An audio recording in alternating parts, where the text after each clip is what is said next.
In this video, we'll be discussing how Fortnite has ruined the gaming industry. And not just certain segments of it, I mean the industry as a whole.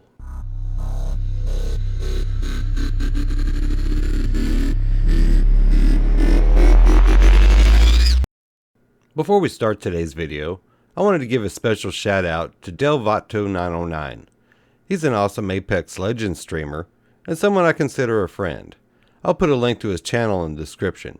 Please check him out and show him some love. He is a real joy to watch. Now back to how Fortnite has ruined the gaming industry. Now before I get flamed or the Fortnite fanboys get their feelers hurt, let me explain, and hear me out. It's not Fortnite's fault, or Epic Games' fault, that it has instigated one of the biggest monetary shifts in gaming history. And while I'm not a fanboy of the game, I do enjoy my time spent in Fortnite. You see, in 2017, when Save the World and Battle Royale modes of Fortnite were released, Epic didn't know of the juggernaut they would have on their hands. But within a year, it would have over 125 million players and drawing in millions of dollars a month. Through the brilliant monetization of Fortnite, Epic Games rocketed to the forefront of gaming. Epic has used their free-to-play model, with its in-game purchases, to drive their fiscal landslide straight to the bank. Plus, with Epic Games organizing esports tournaments and competitions around the world, it has led to an epic promotional campaign, no pun intended. And with streamers like Ninja and Tfue offering free promotion of the game, it's a win-win for both game publisher and streamer. On a personal note though, Tfue is widely known as the best Fortnite player on the planet.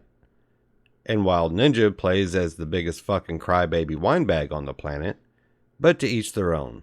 Most people like him, and he is popular.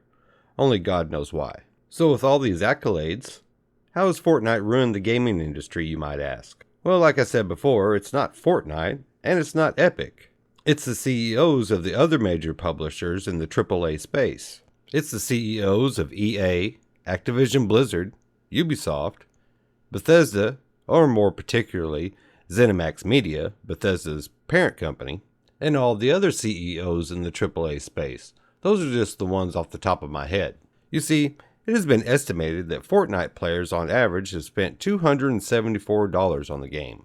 And the CEOs of these companies have a disease. It's called fatheadism. It can be terminal if not treated. EA's Andrew Wilson has it, and so does Activision Blizzard's Robert Kotick, and Robert Altman of ZeniMax Media.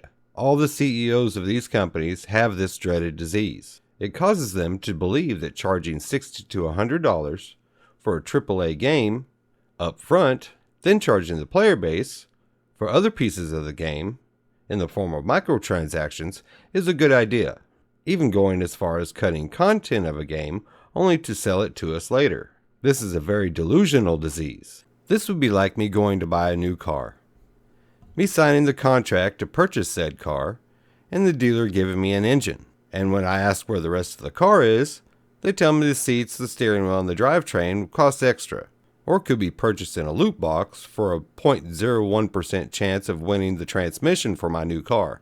The only cure for fatheadism is the removal of one's head from one's buttocks, in which the CEOs of these companies want to fight this procedure tooth and nail. They believe the air is fresher up one's rear end. Only we as gamers can make them see the light. And that's by not rewarding bad behavior and not purchasing over-monetized crap. It is up to us to show these CEOs that there is help and a cure for what ails them. The air is much fresher out here amongst the living.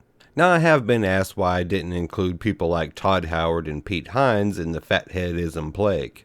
Well, while they do have a lot of the symptoms that fit the profile, I don't believe they have fatheadism. They just have egos that wouldn't fit on a city bus. And if you made it this far in the video, I really do appreciate you watching. Please like, subscribe, and hit the bell for future Axial GT content. Until next time, I'm out of here. You all have a good one.